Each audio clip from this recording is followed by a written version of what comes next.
Hi friends, எல்லாம் எப்படி இருக்கீங்க? இன்றைக்கி நம்ம ஈஸியான நல்ல டேஸ்டான அப்பம் எப்படி செய்கிறதுன்னு தான் பார்க்க போகிறோம். இந்த அப்பம் நீங்கள் டீ காஃபி போடுற நேரத்துக்குள்ளே சுலபமாக ஈஸியாக செஞ்சு முடிச்சிடலாம்.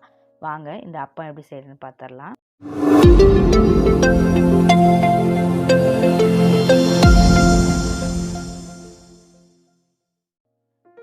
வாங்க இப்போ அப்பம் எப்படி செஞ்சேன்னு பார்த்துடலாம். ஒரு கப் ரவை, எந்த கப்பில் ரவை எடுக்கிறோமோ அதே கப்பில் ஒரு கப் சுகர், ஒரு கப் வாட்டர். ரவையும் ஜீனியும் நல்லா மிக்ஸ் ஆகிற அளவுக்கு கிண்டிக்கோங்க.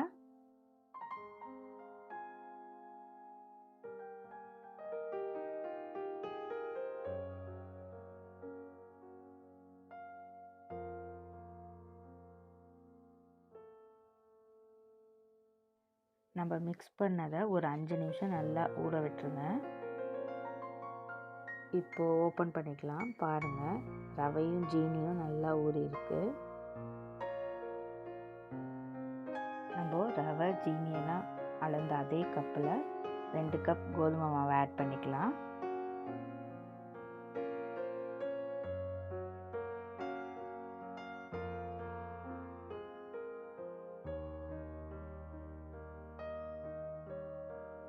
இப்போது 2 கப் தண்ணி சேர்த்துக்கலாம். தண்ணி ஊற்றிட்டு நல்லா மிக்ஸ் பண்ணிக்கோங்க. சின்ன சின்ன கட்டியெல்லாம் இருக்கும், அந்த கட்டியெல்லாம் உடச்சி விட்டுட்டு நல்லா மிக்ஸ் பண்ணிக்கோங்க.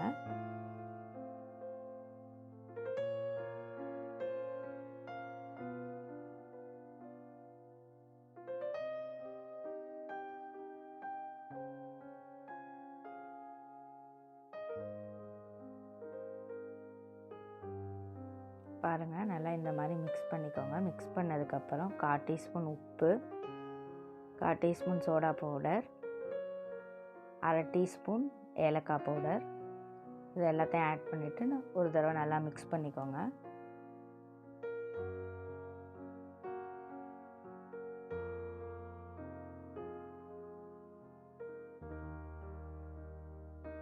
இந்த அப்பம் குழந்தைங்க எல்லாமே நல்லா விரும்பி சாப்பிடுவாங்க. ஈஸியாகவும் செஞ்சதெல்லாம் நல்லா டேஸ்ட்டாகவும் இருக்கும்.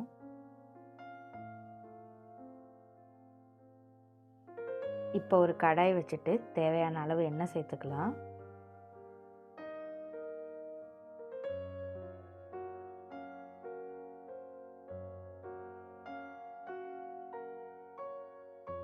எண்ணெய் நல்லா சூடானதுக்கப்புறம் சின்ன குழிக்கரண்டியாக எடுத்து நம்ம அப்பத்தை ஊற்றி எடுத்துக்கலாம்.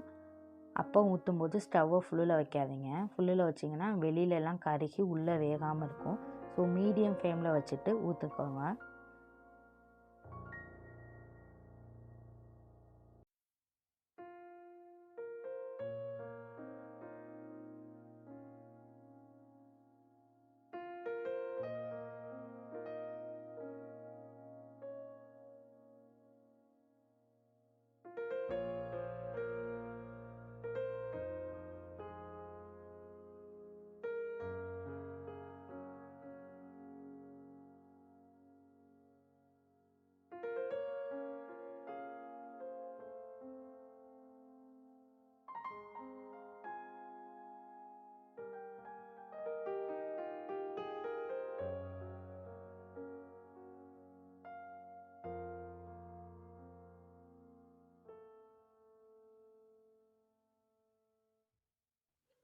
இந்த மாதிரி நல்லா 2 பக்கமும் திருப்பி அப்போ நல்லா செவந்து வர அளவுக்கு வேக விட்டுக்கோங்க.